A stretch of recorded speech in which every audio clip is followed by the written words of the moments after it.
Ке се отвараме. Масовно се краде во објектите на некогашната јавна детска установа Малешево покрај Беровското езеро.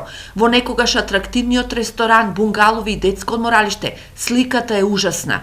Разбиени врати, украден инвентар, радиатори, кабли, па дури и капаците од шахтите и брозата од шпоретите. Зборуваат за негрижата на Министерството за труд и социјална политика, собственик на објектите. Пропада и треба да се направи, неки да го земи и да се обнови. Да нема никој нема. Никој не го интересира никој.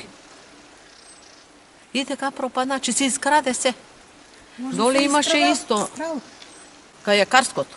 Това е разбиено, украдено се. Парадоксот царува на Беровското езеро, каде се градат нови атрактивни објекти, а старите се оставаат да пропаѓаат, велат продавачите на мед и природни сокови, кои некогаш работеле во установата, но денес се и нејзини најверни чувари. Доаѓаме покрај детското одморалиште и го надгледуваме. Меѓутоа, навечер нема струја, нема вода, нема дрва за грејење, а во Берово знаете дека е доста ладно, и не можеме навечер да седеме.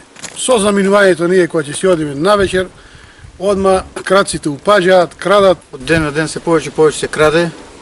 Бунгаловите, ресторантот и цел објект целокупно е тотално веќе руиниран.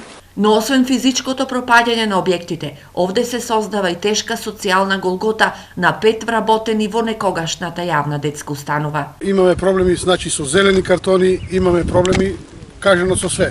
Значи, немаме плата, немаме стаж, нема кој да не одјави, нити знаеме кај да побараме што понатаму. Имаме проведено тужба за неисплатени придонеси, плата и социјално и пензиско осигурување, каде што имаме добиено некаде од 2006 година правосилни пресуди до 2009 година моментално. Историјата на пропаѓање на објектите трае веќе 10 години, а започна откако државата реши да ги продава сите детски одморалишта, но ова го даде под концесија.